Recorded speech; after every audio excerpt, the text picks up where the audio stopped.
Welcome back to another episode of Cass's Financial Outlook. I am your host, Casandra Collin, and if you're new here, welcome to the channel.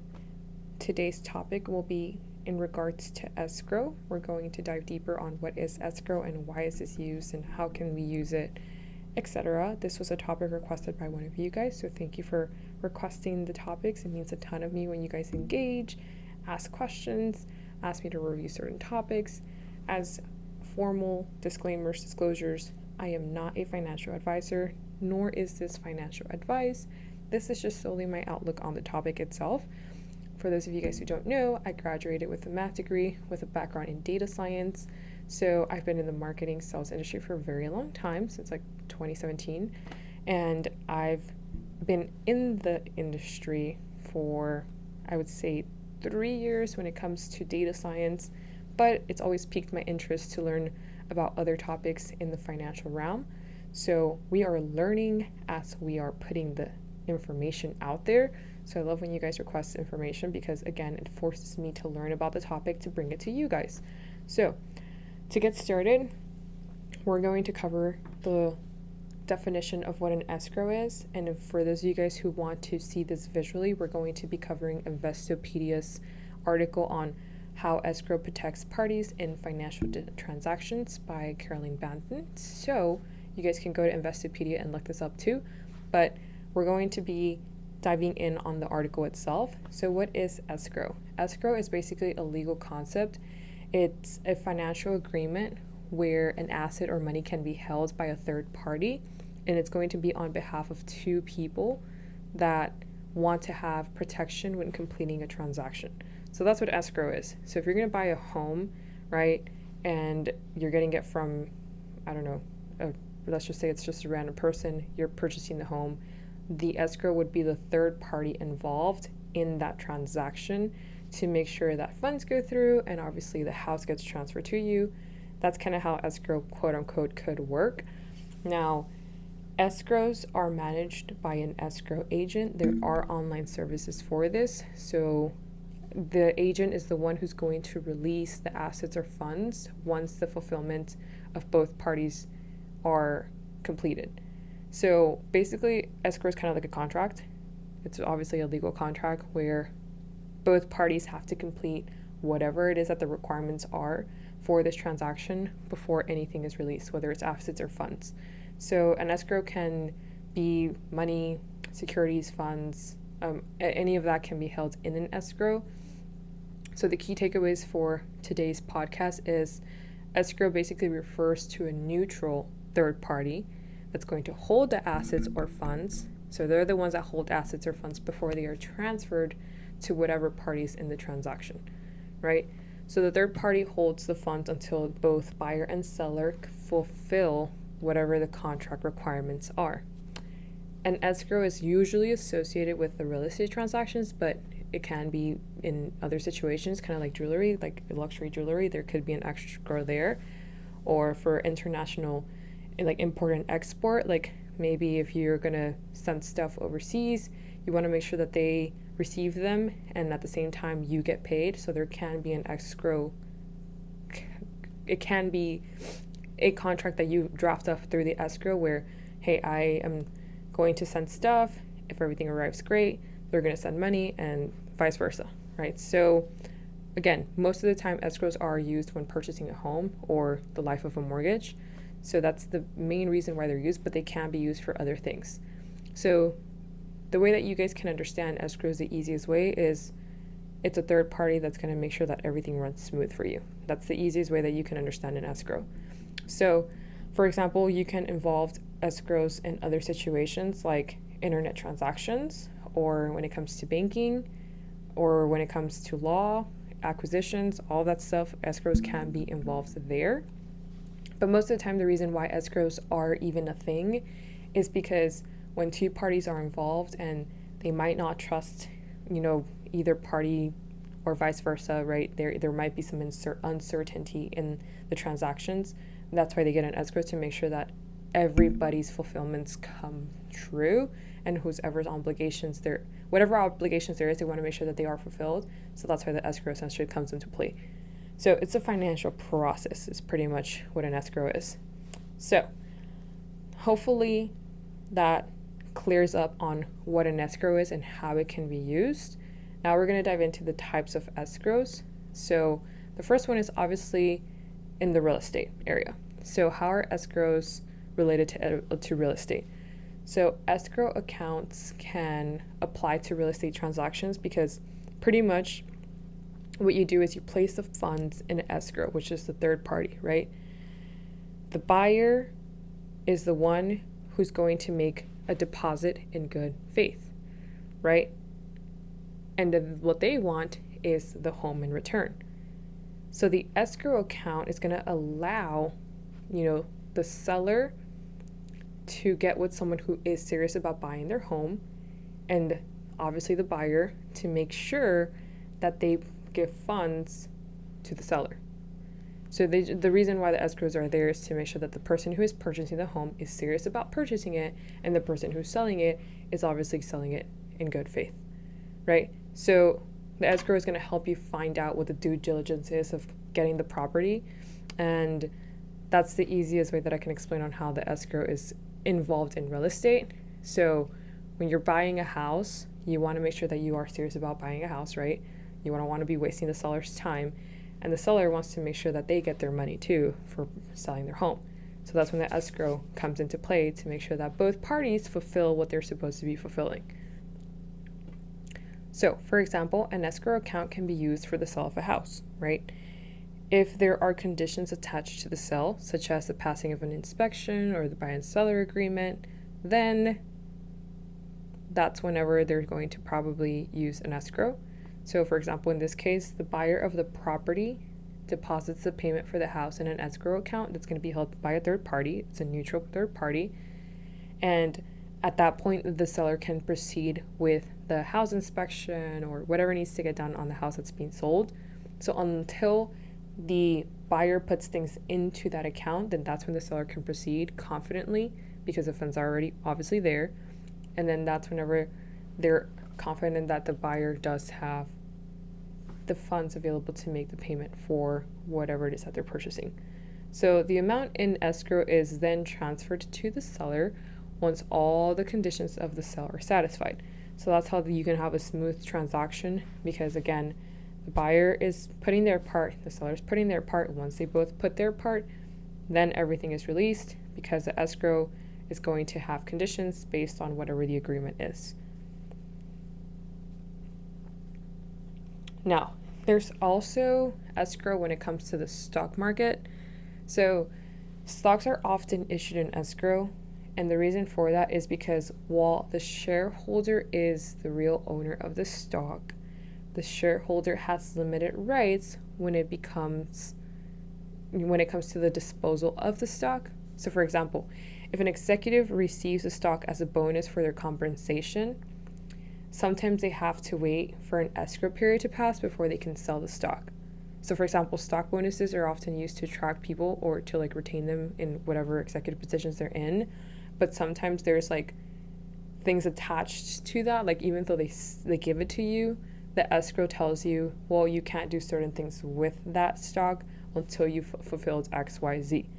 So I have, some kind of stock that I will be getting with the company that I'm with, but, maybe they'll tell me you can't sell that until you've been with the company for X amount of years, right? And that's obviously to have retention within their people, because they're not going to be giving parts of the company stock and then not have anything attached to it.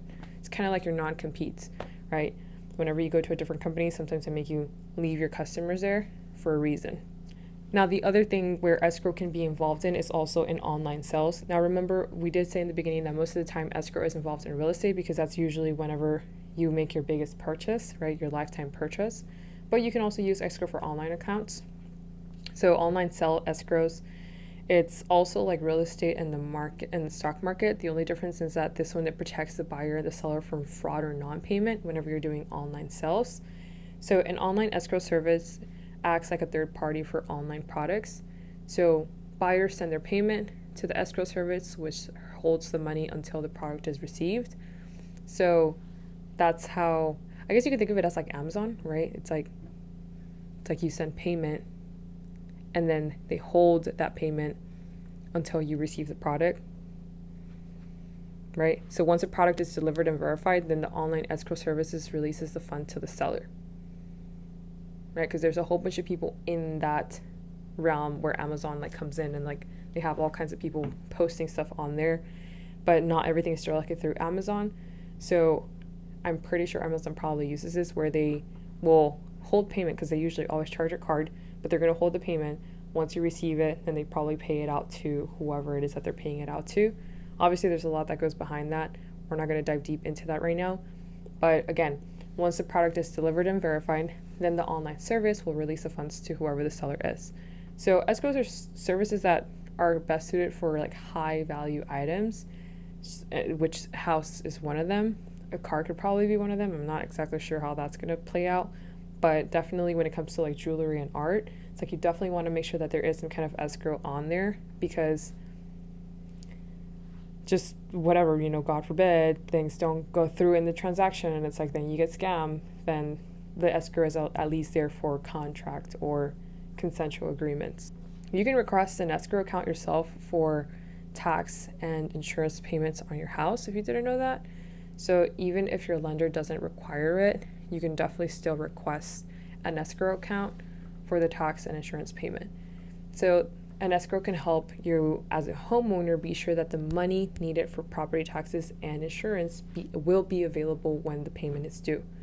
So in other words, instead of having to come up with like a lump sum, the homeowner can make small monthly deposits into like an escrow account, which will then be distributed to the agent at its appropriate time whenever you need to be paying the taxes or insurance, because it can be a big chunk, and it's probably better to get an escrow account for that, because then at least you're sure that that's definitely going to go to that because you're contributing to that specifically for those reasons.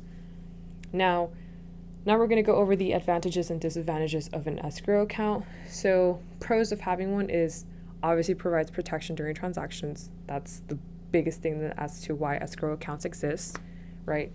Real estate is a big thing, and it's not just a couple of $100 that you're spending in real estate. It's sometimes a couple of thousands, sometimes even millions. So you definitely want to make sure that whatever you're investing there is protected. It also allows you to put monthly payments towards insurance and taxes, because again, it could be a large sum, and it's benefit for both buyers and sellers, because again, it gives you peace of mind that it's like both people have to commit and have to go through with whatever the agreement says for everything to be distributed, right? So if I'm buying a house, I have to make sure that I put my part to get my house, but the seller also has to make sure that they put in their part so they can get the money I'm paying for this house. So again, just gives you peace of mind. Now, cons to that. There's a higher mortgage payment because, again, escrow is used for taxes and insurance. So on top of your mortgage payment, you're going to have another payment that goes to your escrow account. But if you're going to be paying for that eventually anyway, I guess it really isn't a con since you're paying ahead. So if you have the ability to do so, do it. So the estimates might be incorrect because, again, taxes change. So the estimates aren't always accurate.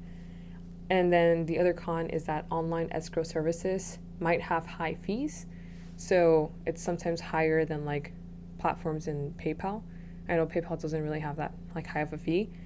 So personally, I would definitely use an escrow because, again, I would rather pay that extra money now rather than being sorry later and losing thousands or millions of dollars in a asset that I thought I was going to have.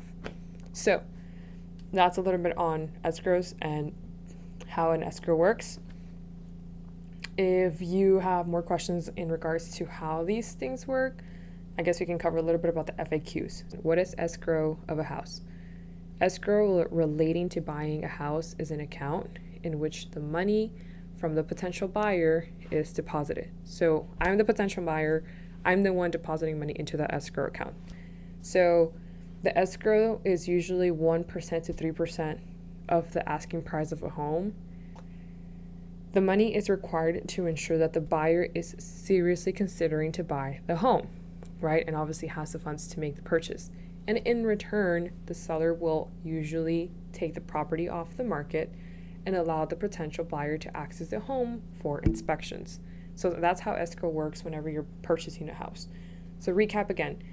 Escrow, whenever it comes to a house, you have an account. It's an escrow account.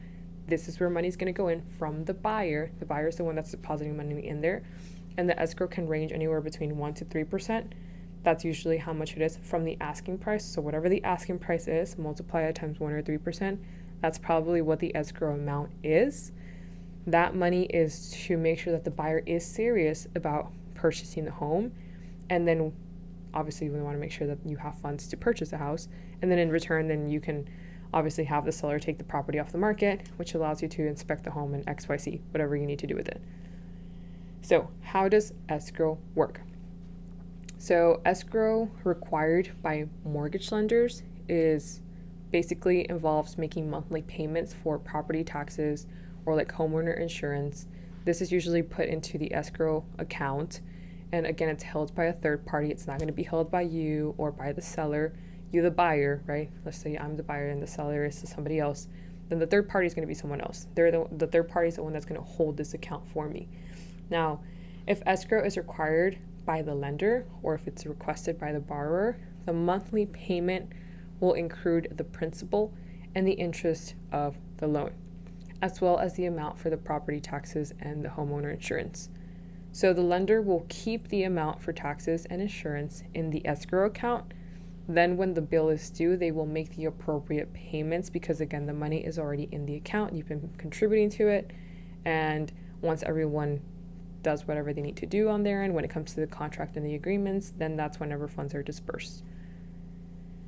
So what does escrow mean when it comes to mortgage? So escrow relating to mortgages involves property taxes and insurance payments. So again, like you're still going to have your mortgage payment, but the money that's going to be going to your tax and insurance is going to be put in the escrow account. So this escrow account can last for the length of the mortgage loan, which is quite a long time, right? Because if you have 15-year, 30-year, lenders don't always require an escrow, but if they are required to set up an escrow account, then what many lenders do is they will consider a written request to end an escrow after you've made, maybe a year of a one-time mortgage payments, or sometimes they require you to do like 80% or 90%. Sorry, whenever you have already 80 or 90% of your payments to go or whatever the value is. So yes, it can last the entire mortgage period, but the lender can consider writing a request in your behalf to end the escrow sooner. So just keep that in mind. If you are going to get an escrow, it could last the entire period of your mortgage loan, but the lenders could write up a written request to stop the escrow after X amount of time. So some people ask, is escrow good? Is escrow bad? Escrow is generally considered good because again, it protects you and as the buyer and obviously the seller in the transaction. And escrow as part of mortgage payment is generally good for the lender because it helps the buyer by ensuring property taxes and home insurance is paid on time. Because sometimes you don't think of that. Sometimes it's like in the back of your head. And this is going to be good with you and the relationship with the lender because it's like you're making the on-time payments because it's already going through that escrow account. Now, another question that is an FAQ on here is, what is an escrow disbursement? So an escrow disbursement is whenever a payment made for an escrow account. So that's what an escrow disbursement is. So whenever you make payment towards the escrow account. So with real estate, it's made by the lender on behalf of a borrower to cover property taxes and home insurance, right? So for example, whoever is going to lend me the money to buy the home, they're making payment on my behalf to cover taxes and homeowner insurance. So bottom line, escrows can be used for a ton of different transactions. Real estate is the biggest one. Stock is another one, right? The stock insurance, online sales. Money from the buyer is held in an escrow account until transactions are complete, or the buyer is able to receive or verify the condition of the product. So obviously whatever the conditions are.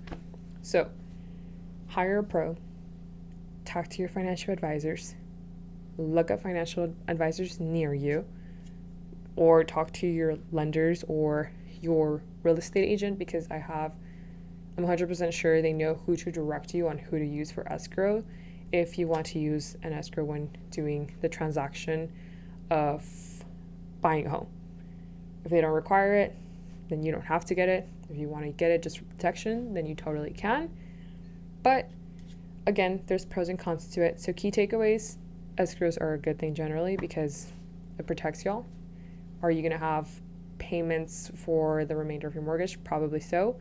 But again, at least that ensures that it's going to go through taxes and insurance. And that's something that you have to pay anyway every single year on your home. So it's going to go to the place it's supposed to go to anyway. So at the end of the day, it's really not a bad thing. So hopefully that clears up questions on what is an escrow, how do I use it, why is it needed, X, Y, Z. So for those of you guys who are trying to purchase a home and you want to know what escrow is, go to investopedia.com, look up escrow, and it's probably going to show you the escrow article of how escrow protects parties in financial transactions. But then again, you can also use escrow for many different reasons. So use it to your advantage. Don't use it to your advantage. Whatever floats your boat. Hopefully you guys learned a ton like I did. Now I know when I go purchase my home, I can or cannot get it. It's up to me. Or if the lender requires it, then you do have to get it. But again, it's money that's going to something you're going to be using anyway. So thank you for tuning in on this week's topic of escrow. This was Cass with Cass's Financial Outlook. Hopefully we'll see you here next week. And our next topic is probably going to be LLCs versus S Corp. And then March is a good lineup. We have the Roth IRAs versus traditional IRAs. Last week we did traditional 401ks versus Roth 401k. So I got a lot of good feedback from you guys about learning about the differences between this because we didn't know what those were or what they meant. There's so many different things that you can get for retirement accounts. And we did cover on how you can get $1 million by retirement. But anyways, going back to escrows. Escrows can be a good thing. Definitely use them if you have a big purchase coming up when it comes to homes or online services. If you haven't already, follow us on YouTube at Cass's Financial Outlook. And you can also find us on all platforms when it comes to podcasts. Leave us a review, preferably 5-star, but whatever you think you want to give us. Want genuine feedback. Leave a comment down below on our YouTube channel. Let us know what is helping you, anything that you took away, or let us know where you're listening from. I'd love to learn if there's people who are not in the Houston area, or for those of you guys who are in a different country, definitely let me know. But anyways, thank you for tuning in. We'll see you guys here next week. See you guys here next week. Have a wonderful weekend.